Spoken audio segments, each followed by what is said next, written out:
Okay. If everybody can please come in and get their seat, that'd be great. And good evening. Welcome to the Foreign Correspondents Club of Thailand. My name is Phil Robertson. I am a board member here and also chair of the program committee.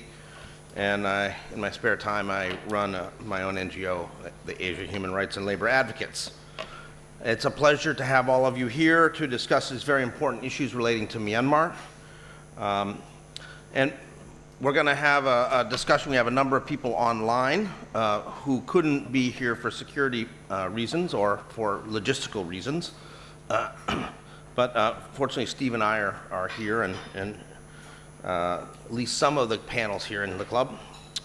Before I get into the program, let me just take a minute or two to tell you a bit more about the FCCT and our upcoming programs. The FCCT is Bangkok's preeminent venue for programs on news of the day and current events issues. It's not only for journalists. As I mentioned, I'm part of the board, and I'm not a journalist. And anyone can join. So we do encourage you to consider joining. As a member, you get into all events for free. You get 20% off of the food and drink. The pizzas are great. And so just attending a few events, you can basically cover your cost of joining. And there are various categories of membership. All the details are available from the FCCT staff. Upcoming events tomorrow, 26th of June at 11 a.m., Amnesty International is going to release a major report on scam centers in Cambodia, which is a very topical issue. They've been at it doing 18 months of research. They visited more than 50 compounds and scam centers. And not surprisingly, they found that the Cambodian government is deliberately ignoring a litany of human rights abuses in those scam centers. 11 o'clock tomorrow morning. And tomorrow evening, the 26th of June, at 7 p.m., we're going to have an event with Cheng Lei, who is the Australian journalist who was working for the state broadcaster in Beijing when she was inexplicably arrested, held incommunicado, and then prosecuted on bogus charges. She ultimately spent 3 grueling years in a Beijing prison after being wrongly accused of espionage. And she's now released a book, and there's a newly released documentary. We will show that documentary, Cheng Lei, My Story, that was done by Sky News tomorrow evening, and then be joined by her online. She'll speak about her experience and answer questions. This coming Friday is pub night, pub trivia night. We have pub trivia night last Friday of every month. Please come form a team or join a team here, win prizes, have fun. And on Friday the 4th, the FCCT is going to hold an opening of the photo exhibit 7.7 MMERK, Myanmar Earthquake, which will hold a panel, discuss the Myanmar earthquake and ongoing relief efforts. We'll be showcasing some amazing photos of the disaster's impact, which were taken by professional photographers near Mandalay and Sagaing, as well as towns and rural areas in central Myanmar. And these were done it's being organized by Platform 36, which is a group that has been mobilizing funds and support for grassroots organizations helping earthquake victims. And then finally, on the 7th of July, 12 noon, we'll have an event on Bangladesh's political reform efforts and how these impact the situation of over a million Rohingya refugees in camps on the Myanmar-Bangladesh border. And then the evening of the 7th of July, the Office of the UN High Commissioner for Human Rights will release their latest report on Myanmar. So a lot is happening in the coming weeks, and a lot of it's about Myanmar. So kicking off today's panel, I wanted to just say a few words about what we're going to talk about, and then we'll get into the discussion. On the 5th of June, the International Labor Organization authorized actions under Article 33 of the ILO Constitution against Myanmar for that government's continued attacks on freedom of association and for its consistent use of forced labor. This is the only 3rd time in the ILO's 106-year history that Article 33 measures have been imposed on a member state. The ILO had a commission of inquiry preceding this action. That commission of inquiry found that Myanmar had brazenly violated its obligations as a ratifying state of ILO Conventions 29 on forced labor and 87 on freedom of association and protection of the right to organize. And that it had consistently ignored ILO recommendations to address failures of law and practice that allowed these abuses to continue. And since the military coup on February 1st, 2021, the State Administrating Council has engaged in numerous atrocities, including forced labor, torture of union leaders, detention of at least 69 trade unionists, and wholesale repression of civil society. And those concerns were reflected in some of what the ILO said, not only in the Commission of Inquiry report, but also the resolution that was adopted on June 5th. And that resolution, we'll hear more about that from Steve Marshall, but succinctly, it called on member states, employers, and labor groups to evaluate and cut any financial, logistical, or commercial relations with the SAC that contribute to those abuses of forced labor and violations of freedom of association. And this involves assessing investments, armaments, jet fuel supply, collaborations, military-related enterprises, and other things as well. But ultimately, it's up to the constituents of the ILO to decide what's going to happen next.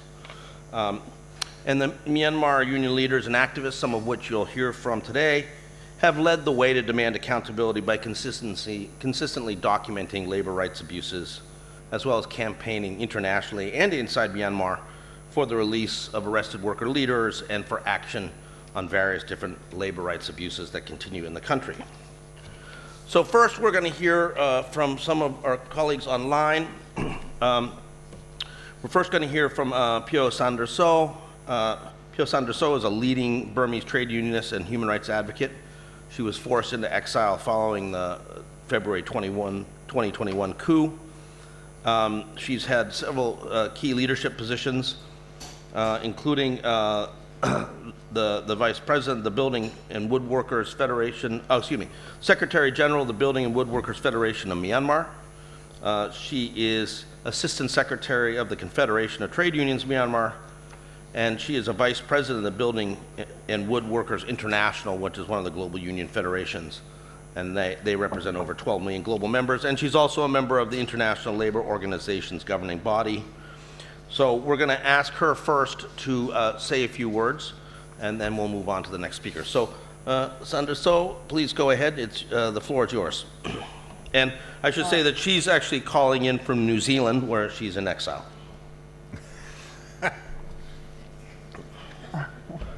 Go ahead. Thank you, Free Robert. Thank you very much. And first of all, sorry, can you hear me very well? Hello? Yes, we can hear you. Can you hear me very well?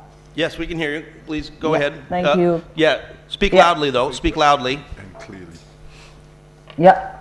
And first of all, I would like to thank everyone who created this space for me to speak.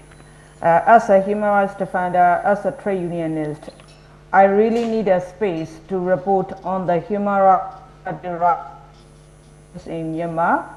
I would like to thank all the organizers for giving me this opportunity to speak, especially the FCCT. And another thing is that among the representatives who are here today, there are also representatives from the embassies, business people, and the media. Thank you for taking the time to listen to the Myanmar issue. I am a person who, when the military took power, represented the Myanmar Labor Alliance and carried out peaceful demonstrations and mass movements in Yangon inside the country for 18 months, together with our comrades with other democratic alliances. We want free and independent trade unions. We want to protect democracy, human rights, workers' rights with the help of free and independent trade unions. In that place, freedom of association, freedom of expression, and freedom of assembly, which are very important for civil liberties, are practiced in Myanmar. We are trying to strengthen them while we are practicing them. At the time, on January 31st, CTUM released a statement saying that there were signs of a military coup. Don't take military coup.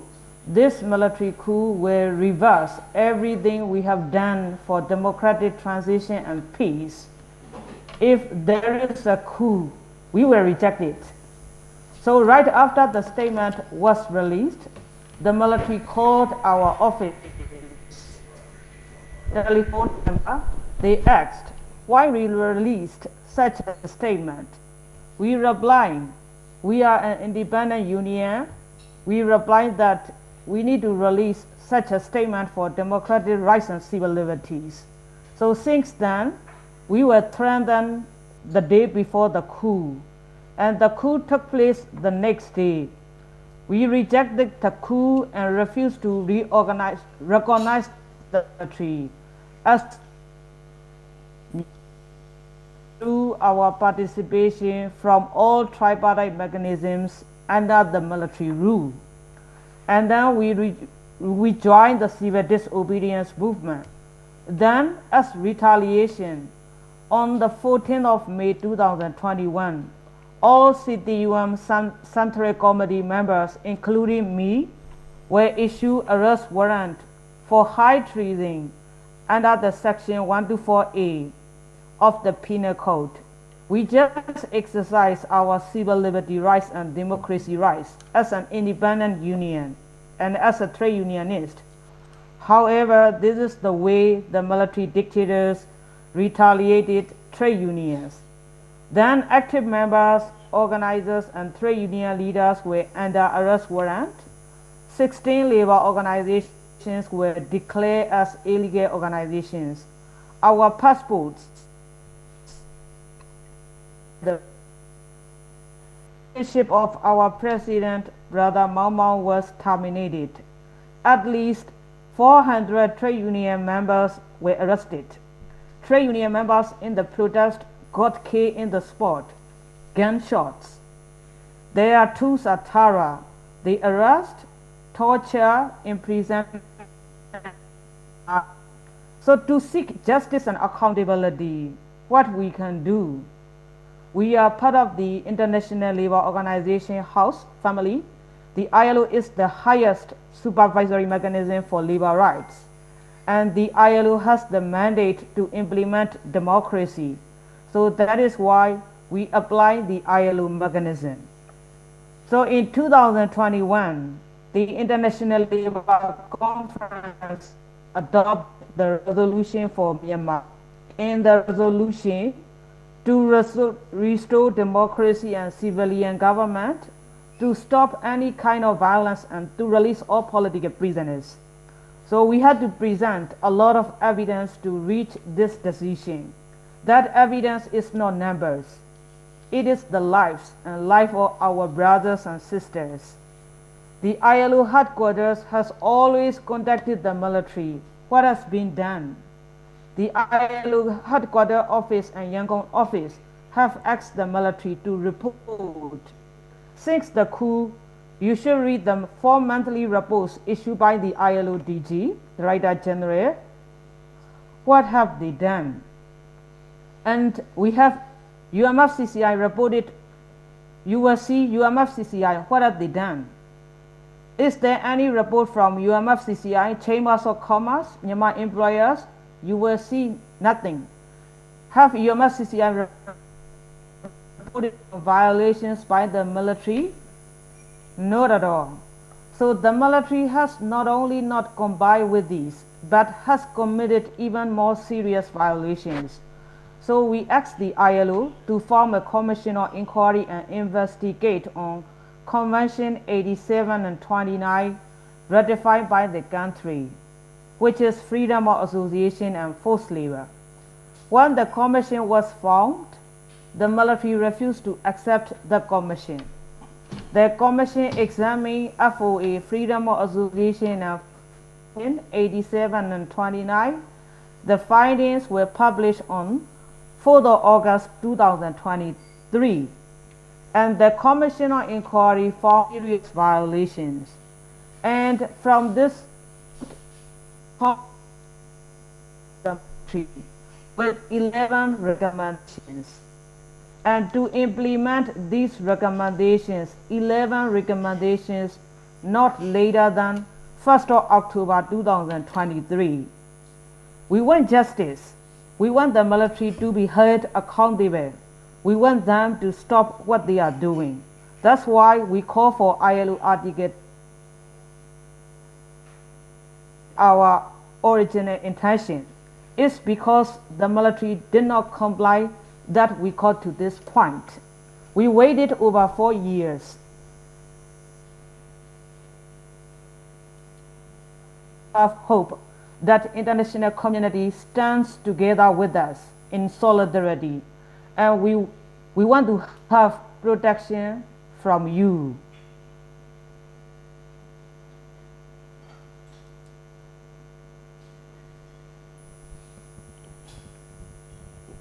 Yeah, I think I'm not sure if we lost her or not. Can you hear us? Sanda? All member states, yes? Oh, there you are, okay. Almost finished, yeah. No, you just froze on the screen, that's why I was worried about that, but no, keep going, please go ahead. Yeah. And international governments, except China, Russia, Belarus, and Laos, all member states supported the resolution, ILO Article 33 measures. And International Employers Organization, IOE, also supported the resolution. We are so grateful to them. Within the ILO House, the military regime is not recognized government of Myanmar. ILO Article 33 measures. The most important thing, the resolution is paragraph C, that is ILO invite all constituents, which constituents mean government, employers, and workers, to review in the light of conclusions of the Commission on Inquiry the relations you may have with the Myanmar military authorities and take appropriate measures to ensure such relations in no way enable, facilitate, or prolong the violations of workers' rights, and then in particular any relations that may contribute or enable the perpetuation of ongoing harm or violence. And then it's also to stop financial flow and then military equipment and so on. These are very important. And then it is not just a resolution. So it is the justice and then humanity. It is our hope. So in this regard, from here, we would like to urge international communities again to work together with us to implement this ILO Article 33 measures. So this is our call. We are ready to work together with you. And then in solidarity, we are so grateful to all of you for standing together with the people of Myanmar and then with the workers of Myanmar. Thank you very much for your time and attention. Thank you very much. Okay. Thank you. Please hang around because we're going to have question and answer session after all the speakers are done. I should also note that we are live streaming this event not only on the FCCT Facebook page, but also a number of other Facebook pages, including a number of organizations in Myanmar. So this is going out live across many different platforms. For those who are online, if you want to ask a question, you can write your question in the chat of the FCCT Facebook page. We will be monitoring that and we'll try to get to all questions that are asked there. So please do, if you're joining us remotely, please do think about whether you want to ask a question, and if you do, write it there. So next we're going to hear from Steve Marshall. Steve is a former head of the Employers Federation of New Zealand. Then he went to Myanmar and never returned. No. He was the first ILO liaison officer in Myanmar, dealing on the issues of the Commission of Inquiry, particularly related to forced labor. And then subsequently, they wouldn't let him leave, so they made him ambassador of New Zealand to Myanmar as well. So he has a rich bank of knowledge about what is going on with the ILO and also Myanmar, and we're going to turn to him now. Please go ahead. Thank you very much indeed, Phil. A couple of caveats. Number one, I was the second liaison officer. There was somebody there for a brief time before I arrived in the country. But I'm here tonight as Steve Marshall, an individual with a bit of a history in Myanmar. But I'm not here as ILO or a representative of the New Zealand government or of the Joint Peace Fund or of an employers grouping. Right? I'm here as Steve Marshall. But I'm very pleased to be here and very happy to contribute as best I can. I have to say I haven't been involved in labour market issues for about 10 years. But what I want to do tonight is to highlight what I see as the differences between the Article 33 resolution that was passed back in 2002, actually, I think, from memory, and this one. Because what we need to do is to highlight what actually this is all about. I don't think we should lose sight of what the actual target is in this situation. And as I see it, the target is that we want to achieve a situation where fundamental principles and rights at work are both respected and applied in Myanmar, and where the Myanmar people are able to enjoy the benefits of those principles and rights in their application. And those benefits are economic and social.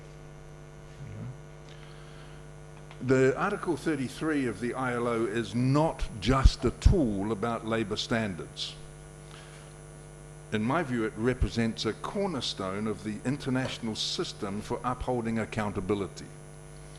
Invoking this article is essential in compelling Myanmar to comply with key international labour standards, especially in this instance Convention 29 and 87, which target forced labour and freedom of association. The military regime in Myanmar has systematically violated these conventions, making it imperative for the international community to act decisively. But Article 33 is not entered into lightly. This is only the third time in the history of the ILO that the Article 33 mechanism has been used. And shocking to say, of those three, this is the second time it's been Myanmar. The other one being Belarus. Before you move into Article 33 activities, there has to be a range of other measures undertaken. So the office will, I'm sure, have gone through the process of a whole range of consultations, encompassing a range of meetings and basically designed to change behavioural patterns and to achieve change. And that would have included technical cooperation activities and a whole range of things to achieve that change. Only without having any traction on those earlier interventions would the Article 33 be considered. And then it is only considered after a final step being made, which is that of a commission of inquiry. So a commission of inquiry eventually in this instance was put into place. A high-level commission with largely made up of legal personnel and judges from a variety of international countries. In 2023, that Commission of Inquiry issued its report. The regime, of course, had failed to cooperate, but the Commission was able to produce a solid job in identifying and verifying the facts, and it produced a solid report with very clear recommendations. Now, the 2000 Commission of Inquiry, that's going back 20 years, was different from this one, largely on the basis that the then regime, the SPDC, had status as a de facto government within the system. it was recognized and people were able to engage with that body. Secondly, there was not a civil war running at that stage.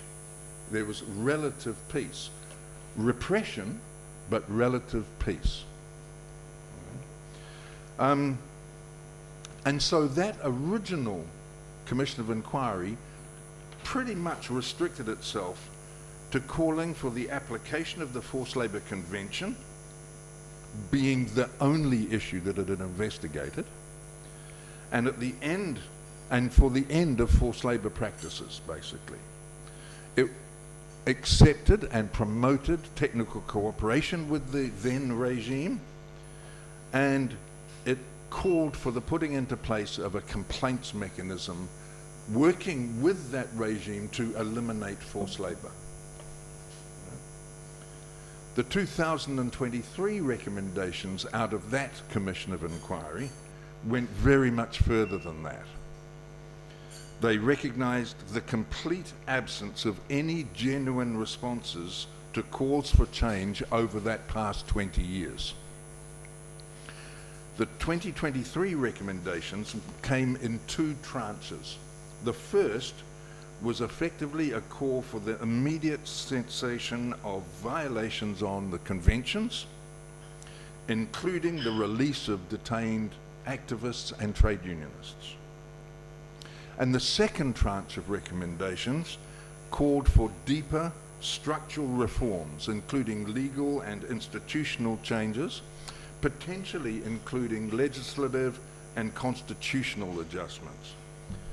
And it called for appropriate accountability mechanisms.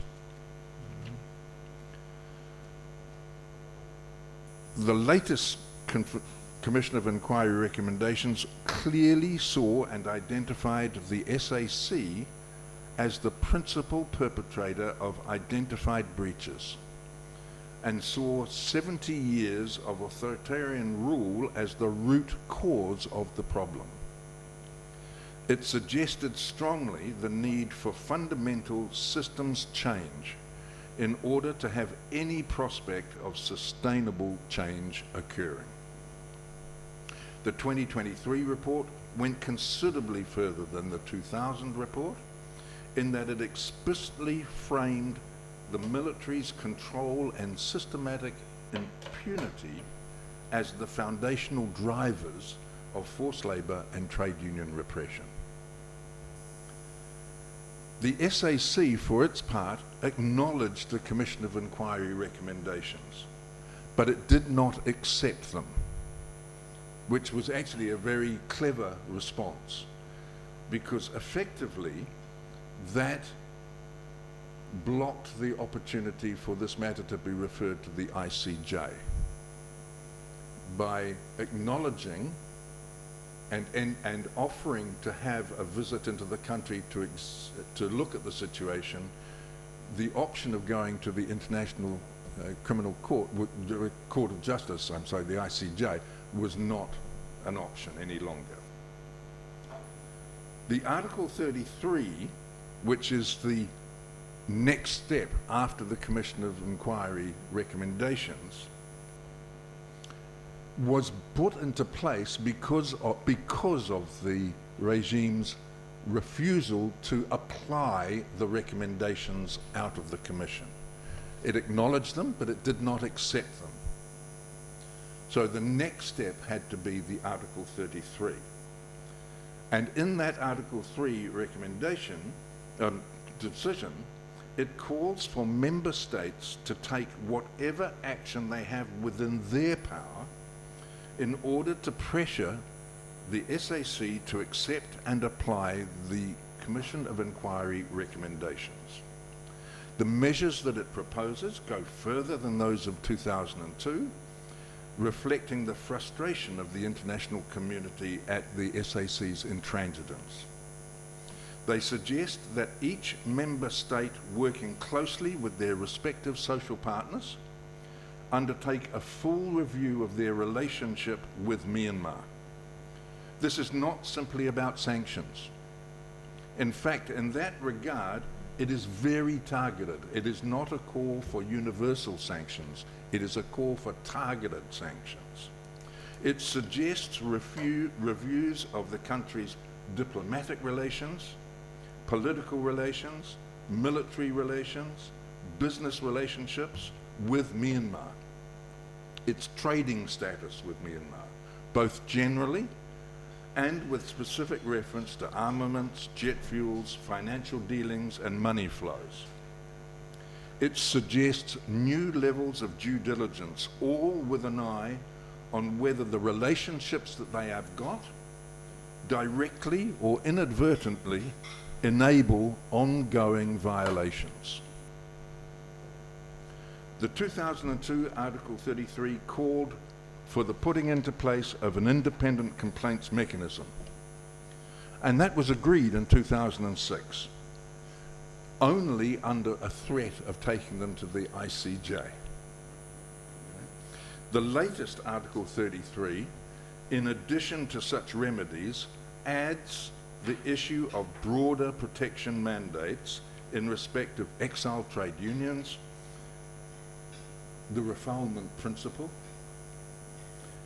independent monitoring systems and cooperation, including with the IIMM,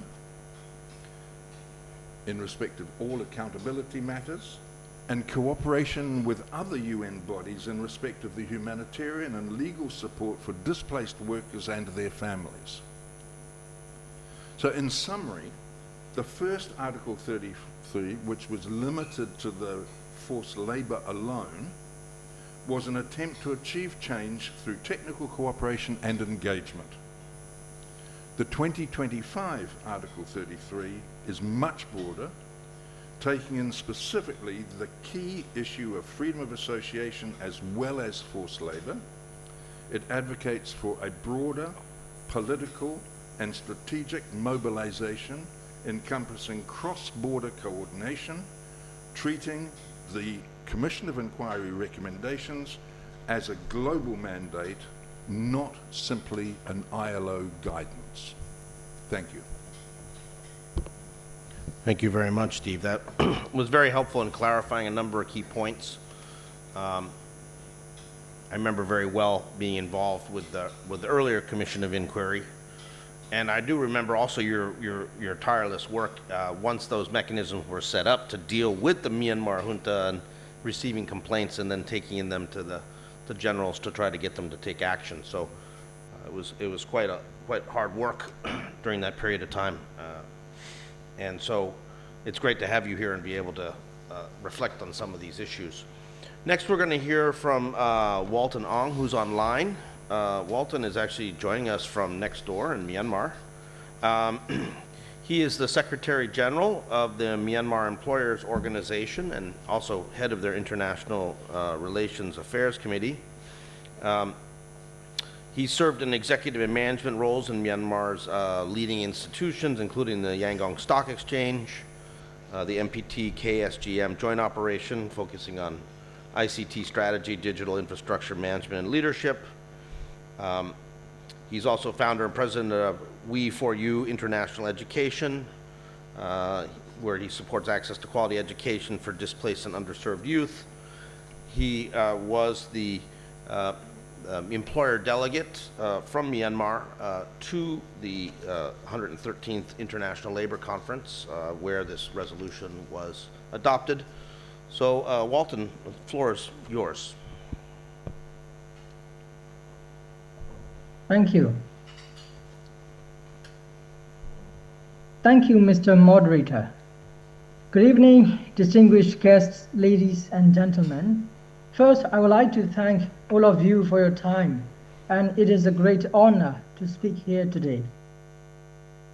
I'm Walton, the Secretary General and the head of International Relations Affairs Committee of the Myanmar Employers Organization. MEO is a democratic, independent employers organization working together with the NUG Ministry of Labor and CTUM under the legitimate tripartite framework in exile. We are here because we believe employers have a duty to stand with the people of Myanmar and to speak up against forced labor, repression, and the dismantling of the regime. We, Myanmar employers, fully support the adoption of Article 33 measures against the SAC junta. Businesses in Myanmar have already been destroyed, or not by international sanctions, but by the junta's own mismanagement, atrocities, arbitrary currency controls, forced taxation, forced conscription, internet shutdowns, electricity blackouts, and militarization of the entire economy. Employers, too, have been targeted for refusing to cooperate with the junta, for supporting civil disobedience movement, or simply to trying to keep their businesses independent. Many have been detained, tortured, or forced to flee. There is no rule of law, only fear. Ethical businesses are suffocated by the junta's policies, not by the international community. Article 33 is not just a punishment. It is a pathway to rebuild a stable, rights-respecting, and ethical business environment. Only by removing the regime that is using forced labor, violating freedom of association, and repressing human rights, we can restore decent work, revive Myanmar's economy, protect our workers, and build sustainable business and fair economic governance to develop a new Myanmar. International pressure under Article 33 is crucial to force the junta to comply with international labor standards. MEO is not only supporting this movement, we are part of it. We have worked in partnership with trade unions and the NUG to document labor rights violations, highlight the military junta ongoing negative impact on sustainable business, the repression against those employers opposing the coup, and the rampant corruption of the military and cronies conglomerates. Advocate for international action, train employers in ethnic-controlled and border areas on international labor standards and sustainable business. We stand with the workers of Myanmar in the fight for democracy and decent work. To make it clear that MEO is totally different from the UMFCCI. The UMFCCI is the military-aligned Chamber of Commerce. It is not an independent body representing employers' interests. It repeatedly violated ILO resolutions, including by signing 14 MOUs with Belarus on it is an ILO-sanctioned country under Article 33. Now again, UMFCCI members are once again accompanying me online to Belarus and Russia, actively defying ILO mandates. We call on all responsible employers, international investors, and employer organizations to stop any collaboration with SAC-linked businesses and organizations. I urge the international community to monitor supply chains, cut ties with junta-controlled entities, and stand in solidarity with the Myanmar people. Thank you. Thank you very much, Walton, for those comments. Next, we're going to move to Umamang, who is a fixture in Myanmar labor circles. For many years, he led the exiled Federation of Trade Unions Myanmar, Burma. Later, he moved back into Myanmar and is president of the Confederation of Trade Unions Myanmar. He's still in Myanmar, but of course is no longer able to live in the cities. I mean, he would be arrested as soon as they laid eyes on him. So he is calling us from Myanmar, but he is still working very closely on these issues, and I want to turn the floor over to him. So, Mamong, please go ahead. Thank you very much. Good evening, everybody. This will be my second time regarding trying to get the regime on Article 33, because this is the only non-violent way that as trade unions, as workers' rights activists and human rights activists, we can get back to a military junta. Thank you, Steve, for also joining us. And I think because between myself and Steve, we do have quite a lot of experience regarding Article 33 and how the regime tries to lie its way out of this issue. We had the Article 33 in 2000, but then after being invited by President Thein Sein and his team, we made the mistake of requesting the ILO to, let's say, lift the Article 33s. That was our mistake. And although we worked hard for 10 years, there was this coup again by Mayor Online, so we are back to square one. And we are making sure that now we have decided that, look, last time we got lied to, this time we will have to make it go through and make sure that the recommendations by the Commission of Inquiry is carried out by the military junta. And also I would like to express the issue that when people hear about Article 33, people say, well, it will only be the people on the ground who are affected. I would suggest that we really look at what is written in the resolution. In the resolution, let's say there are points we talk about, but I would say that if you look at paragraph C of part 2, point 2, it specifically talks about flow of jet fuel and the free flow of funds to the military. And these need to be reviewed. And these two are already under sanctions. It's not something new that the ILO has decided on. The jet fuel issue is to stop the bombings in the country, and that has been under sanctions from the US and the UK, and I also think the EU.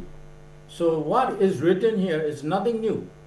And all of us, I believe all our colleagues here in the FCCT also will understand that the stopping of jet fuel is essential to stopping of bombing in the country. And also the point that not having jet fuel would not affect any people, any workers working in the private sector, CMP factories. Because I would say out of, let's say, the 300,000 workers, I would say less than 300 a year would have used jets to fly around the country. The second point that we have is about free flow of funds. And this is also not new. The MFTB and the MICB have been under sanctions by the US and the UK. And action has been taken by Bangladesh on not working with both of these banks. And also, many of us would remember that Singapore has also pushed out into action regarding the Myanmar Airways International because they were using these accounts from these banks. So within the resolution, what is specifically written is about the jet fuel and the financial flows, which are not new. So the response from most of the colleagues or from the correspondents or from the lobbyists from the regime is going to hurt the people. No, it's not.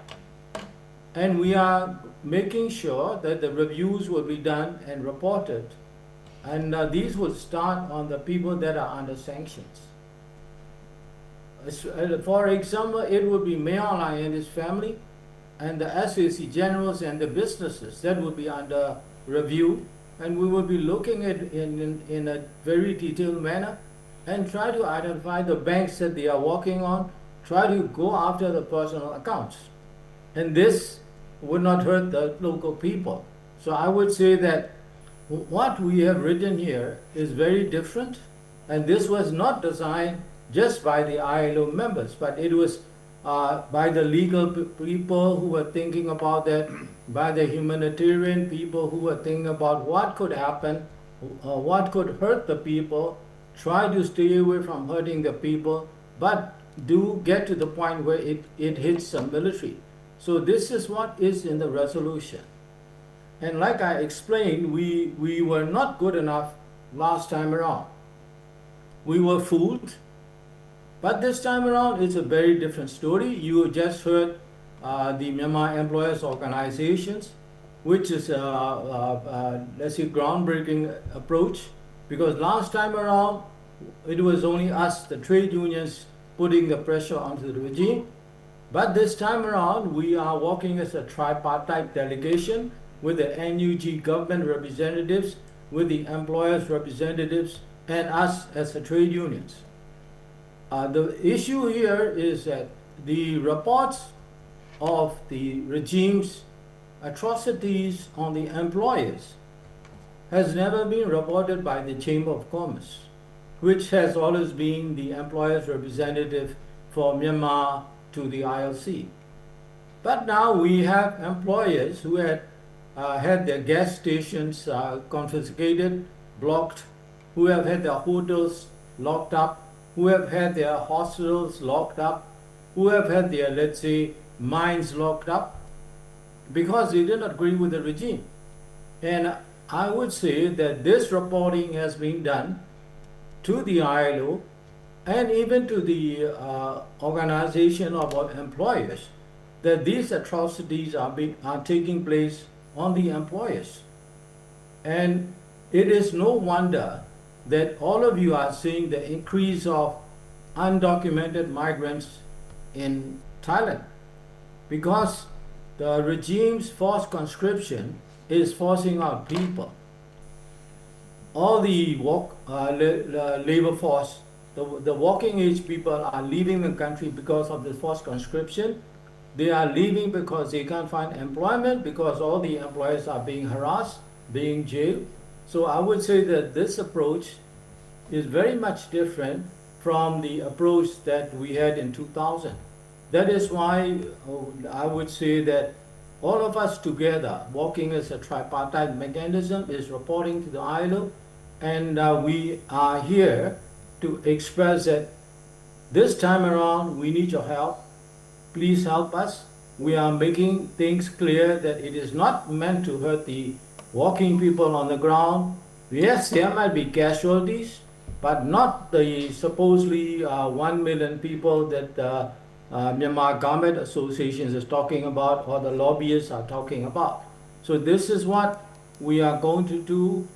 We are setting up a tripartite monitoring mechanism on the Article 33, and we'll be moving forward in a tripartite manner and keep reporting to the ILO and all of you here, because all of you are also constituents of the ILO.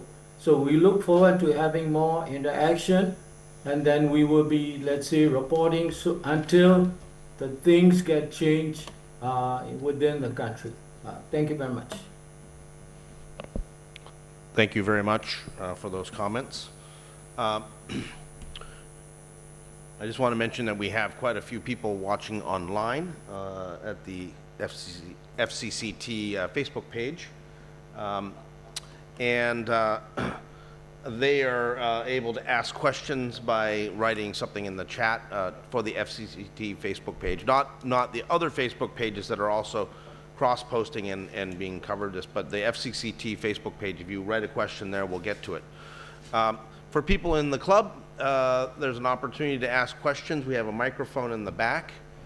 If you'd like to ask a question, please identify yourself and your organization, if that's relevant, and let us know who you're directing the question to. Now, while everybody rushes to the mic, I'm going to take the first question, actually. It's interesting that, many people who are familiar with the situation in Myanmar recognize that for many years, the Union of Myanmar Federation of Chambers of Commerce and Industry have been the employer's representative at the ILO, but that was not the case this time. And I'd actually like Walton and also any other of the panelists sort of to comment on what happened, since I understand there were some things that the UMFCCI did that were particularly egregious. So can you answer those questions, please?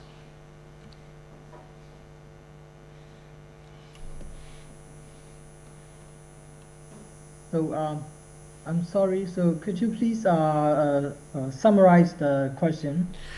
Why did the UMFCCI not participate in the ILO? Oh, they did. I'm sorry. Why did they not?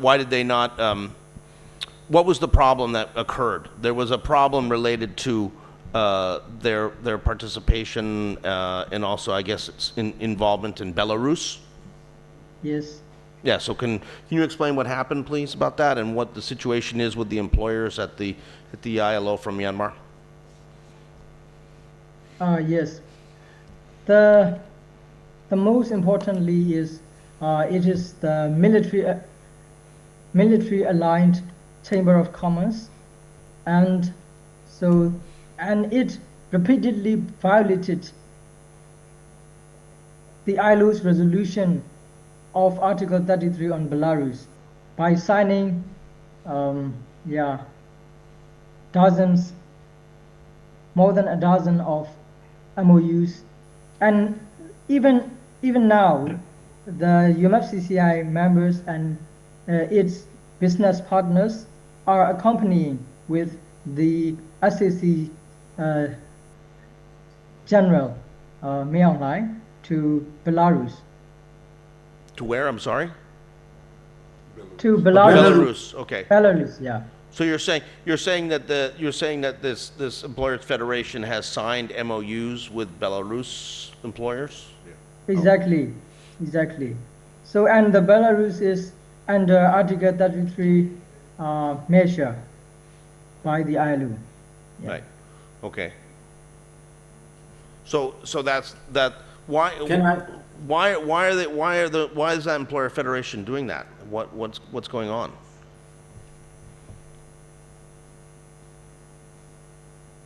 Employers federation. So, but we are employers organization. Yeah.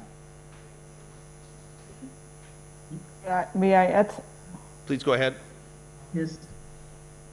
Okay, let me explain you the background. So UMFCCI Chambers of Commerce, is from inside the country, and they are affiliated to International Employers Organization (IOE). So ILO recognized UMFCCI as a social partner. So since the day one of military coup, and ILO didn't stop working together with trade unions and then employers, both both sides, social partners, and ILO only with the cooperation with the military junta. So what we would like to point out here is, and then ILO headquarters and Yangon office, Myanmar liaison office, they have been keeping asking the UMFCCI as a social partners in the 4 months quarterly report. You know what the situation of human rights, workers' rights, employer rights situation, in Myanmar. UMFCCI, they never reported to the 4 months quarter ILO report. You can see in the public report posted by the ILO office. So what UMFCCI said, and that is one thing. Another thing is, and then I also met with the lady Do Khai Khai Nue, and General Secretary of UMFCCI in Bangkok last year at the Child Labor Conference. So I asked them, why you didn't, you are keep silent, military coup, and then human rights violations and so on. And then she She did not answer my question.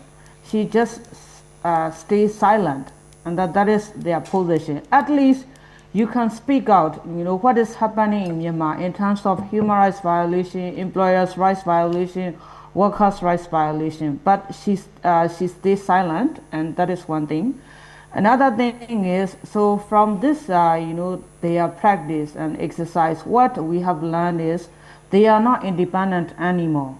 They are not independent anymore from the military dictatorship. That is one thing. Another thing is, Belarus, and then they violated worker rights. That's why they also face ILO Article 33 measures.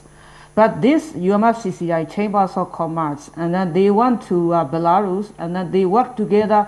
They also invited Belarusian business people, and then they are really closely working together with Belarus, who violated ILO Article 33 measures and convention and so on.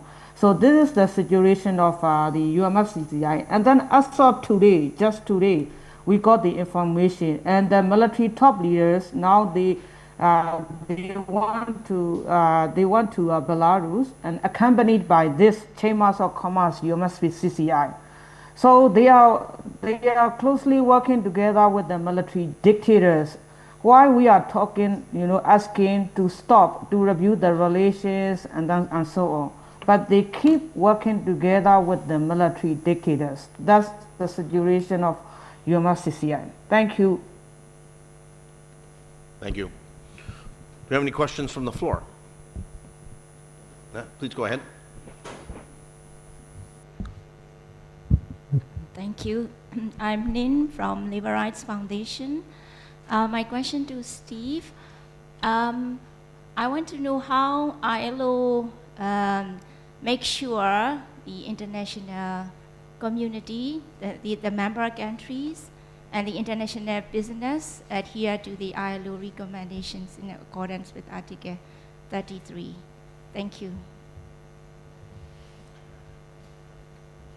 Well, I can't speak on behalf of the ILO, but my understanding is that the resolution invites member states to take particular action. This is not a law, it is not a requirement, it invites people to do it. It will, I'm sure, ILO will actively encourage member states to take that action, but they cannot enforce it. Each member state is responsible for its own relationships. But you would normally be in a situation where there would be some form of informal, at least, monitoring of what is going on in each of the member states, and reports would be coming through informally on actions, but it cannot actually be enforced, to my knowledge. It is an invitation to take an action. I assume there would be social pressures placed on countries who didn't take any actions at all, but it's each individual member state's decision. Right. Use the mic in the back.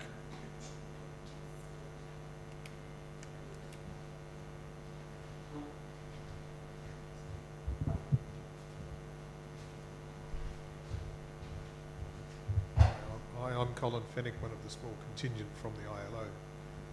My recollection from the last Article 33 is that once it was adopted, the Director General was then directed or invited to bring it to the attention of all of the member states, to bring it to the attention of all the organisations in the UN system. So Correct. Rather than it just having been adopted in Geneva, the office then had to go out of its way to communicate it to the entities who were to be made aware of it. And I wonder also whether in the regular governing body discussions there wasn't a follow-up to that, whether the governing body didn't want to know on a periodic basis, and therefore the office kind of monitored it much as you suggested. You would remember far better than me. To my knowledge, yes, you're dead right that the office did write out, and they will in this instance bring it to the attention of all member states, the invitation to take this action. But to my knowledge, there was no governing body formal discussion about the actions that were taken by member states. It was left to them to actually do it. There would have been informal encouragement to those who did not. That's the way I see it. Do we have other questions? I don't see any questions online. Do we have any questions, other questions? Phil? Please go ahead. Go ahead. Okay, thank you very much. How we enforce it, I would say, I think that's a big question.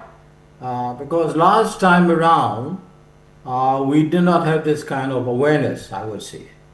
Okay, and that is why we are having this, we requested for this kind of, let's say, debriefing with the FCCT, because we need to raise the awareness level of what Article 33 is about and what can be done within, let's say, the confines of the Article 33, as well as putting the Article 33 with what individual governments have done. Because last time around, we didn't have those sanctions, individual sanctions last time around. So it is up to us means the people of Burma, to really approach those governments with the detailed documentation of what is being violated from their sanctions, and put it together with what is written in the ILO, let's say, resolution. So if we can put it together, then we can really ask the ILO to follow up on these issues. Yep. So it's not, we can't just wait for the ILO, and we will not be waiting for the ILO, because we already have this document, and we have agreement from most governments that do have the, let's say, the mechanisms. For example, the US has got sanctions, and then they have the OFAC follow-up and the penalties. Then if we look at UK, there are sanctions, and then they have the Office of the OFSI, the regulations and the penalties.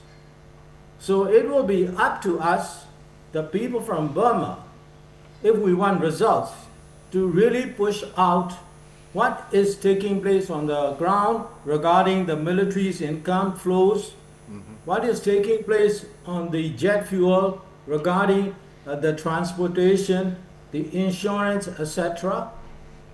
We do the homework, and we present it to both the ILO and those governments, so that, let's say, within this year, we see results.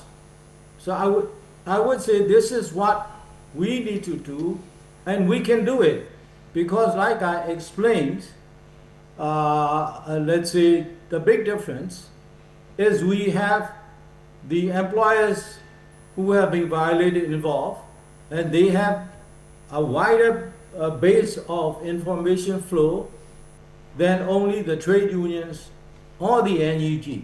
So I would say, to answer the question on how do we, let's say, make it more known, or how do we enforce it, how do we get results, this is what we will be doing, we have to do, because compared from last time around, we have a bigger, let's say, a wider, broader base, and we will use that base to push into what is already there and try to get results.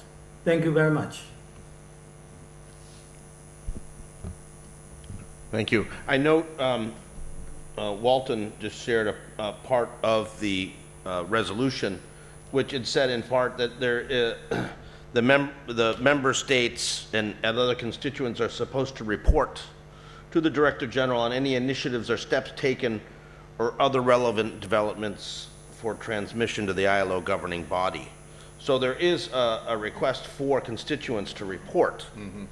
But I think, you know, one of the big issues is how do you, as Momong is saying, ensure that there's pressure to do something. And probably, I would concur with what Momong was saying, that actually the employers' networks globally and the workers' networks globally are likely the best groupings to be able to bring that to the attention of member states. Yeah. Because I do recall when I think when in 2002 when there was the Article 33, 2000 when it was the Article 33 resolution the previous time around, which was the first time the Article 33 had ever been used. Correct. There was this action, and there was a big build-up to that action, and everybody was supposed to take appropriate actions and then report to the Director General on what they'd done, and then very little happened. Correct. It was like the ILO threw a party and no one showed up. And, you know, the question is, how do you make sure that that doesn't happen again?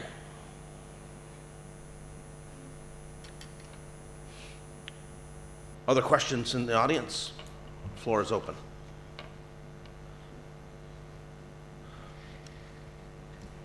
Well, I mean, I guess I would ask the panel, how do you expect to sort of maintain this kind of pressure for member states and others to do things? You've mentioned that you're going to have a tripartite committee to monitor and follow up. I mean, what are you planning in terms of, like, you know, next steps, you know, concrete next steps to actually see the implementation of the resolution? And I would note that the resolution was adopted by consensus at the ILO. There wasn't a vote, so I mean, it was adopted by the entire ILC, the International Labor Conference.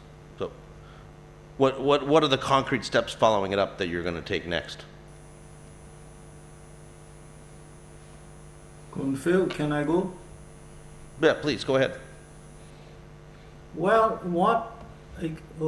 things pretty simple, more hard work, I would say. That is why I expressed of the tripartite monitoring mechanism. It's going to be a task force where all of us will be there.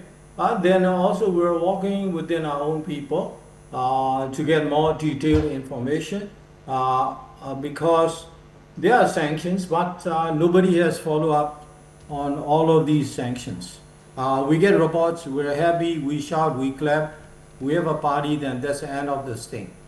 But this time around, we have been preparing for this, and I would say we haven't finished, but we are getting close to finishing it, and then we'll start working on those. For example, we do need research. Research on what the EU can really do regarding resolutions. Okay, we need research on how we can approach let's say the ASEAN governments. Because last time around, remember, and I think Colin would remember also that we had problems, not problems, but I would say, let's say, very bad responses from the ASEAN governments. But this time around, just before the Article 33 has taken place, we are seeing that Singapore has done some good steps. If you look, Singapore had pushed out the Myanmar Airways International, the UOB had pushed out. Singapore had fined 2 Singaporeans for selling dual-use things to the Myanmar military. So Singapore was the hardest nut to crack during the last time around, but this time they are doing it already. And then, for example, there's another country on the border, Bangladesh. The Sonali Bank stopped with the MFTB and the MICB. So these are good things that we have seen, and we will do some follow-ups, doing more research within ASEAN to get things done in ASEAN based on the ILO Article 33, put it together with, let's say, the FATF, let's say, blacklist on the financial situation of the regime. So I would say these are the things that are already there before the Article 33 was decided. So I would say we're trying to, we have the documentation, we have the, let's say, reports on what has been followed up, and that is what we will be doing to be not like last time. For example, when we're talking about jet fuel, fuel is transported by tankers, and we are following up on the tankers. How many comes in every day, every week to the Dilawa port, and how many comes in to Yangon port, where they are coming from, who their brokers are, because they are brokers who are doing it, who are the insurers for the maritime insurance. So these would be really followed up. It needs desktop research, and we need manpower for that. We are discussing about that. So I would say, compared to last time around, where we were just a trade union with all the international trade unions working partially, not all out. But this time around, we got the IDUC really hooking. We got the global union federations really helping us. We got, let's say, the union from UNI and PSI, all the banking service sectors working together. So we do believe that, let's say, by the end of the year, we would be seeing good results based on the Article 33. Great. Thank you. I don't see any questions online. I do see a few comments. Let me just share some of those with you. One person is saying that we need Trump to take action against the Myanmar junta. I'm not sure how likely that is. I'm not sure Donald Trump knows where Myanmar is. And taking action, I'm not sure what that would mean. Hopefully not the sort of action we've seen in Iran. We have another comment, actually from Kilia Briggy, saying, I hope that the UNGA, ECOSOC, plus the EU Commission act to implement Article 33, not only ILO member states. So those are the few comments we have. Do we have any more questions on the floor? Seeing none, I'm going to actually turn back to the panel, say if you want to make a last few comments before we close. I wanted to give you an opportunity to do that. Bill, can I comment? Yes, please go ahead, Briefly? Kaisa. Yep, introduce yourself and... Hello, everyone. I am Kaisa Ao, the President of Industrial Worker Federation of Myanmar, as well as one of the Executive Committee member of Confederation of Trade Union Myanmar.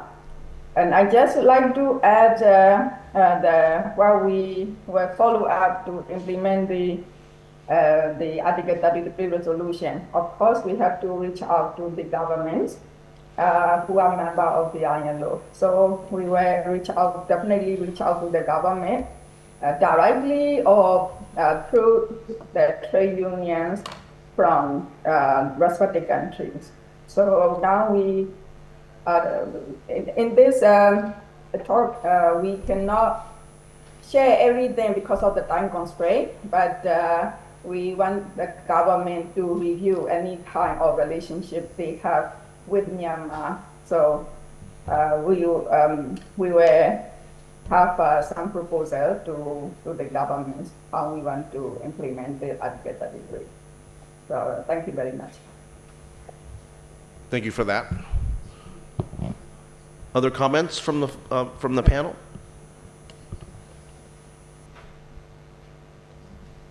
No. The only one thing I would... Yeah, Yes. For me. Go ahead, and, go Sanda.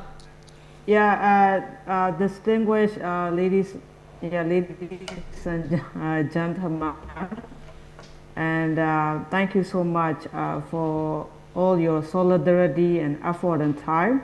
So from our side, we are going to prove that, you know, the human rights violations, workers' rights violations, employers' rights violations by the military junta with the evidence.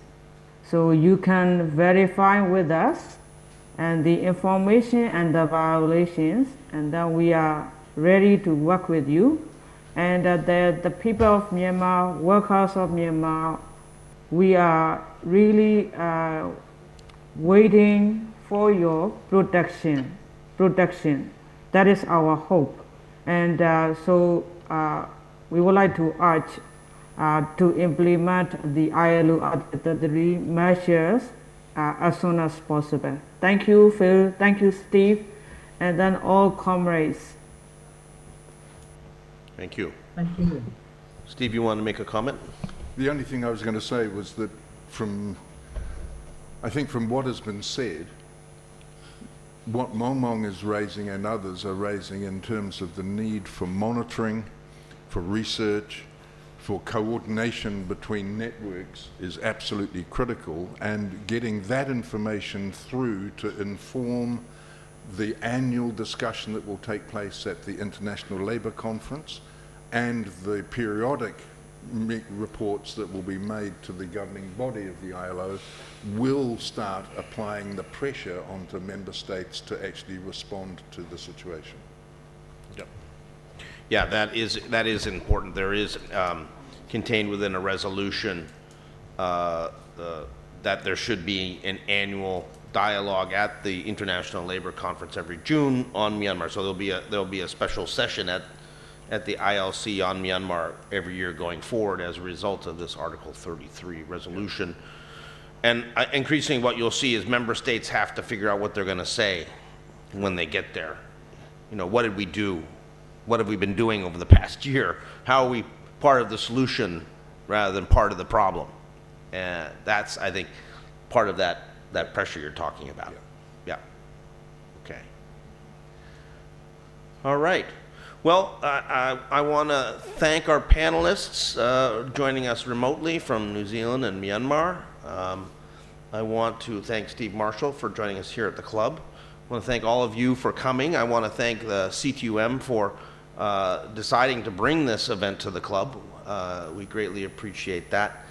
And stay tuned. This is going to be a part of an ongoing process. As many people know, the ILO doesn't work quickly, but it does work comprehensively. And in what we have is now a comprehensive decision by the ILO, and now it's going to be in the details of getting it implemented and getting various different governments to do things, which is, of course, the big challenge we have in this world today. So thank you again for coming. The bar is still open, so stay and have a drink.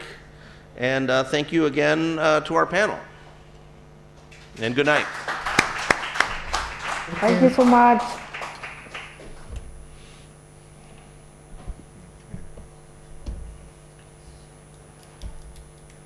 Real? Yep. Good. Okay. Yeah, thank you. Thank you.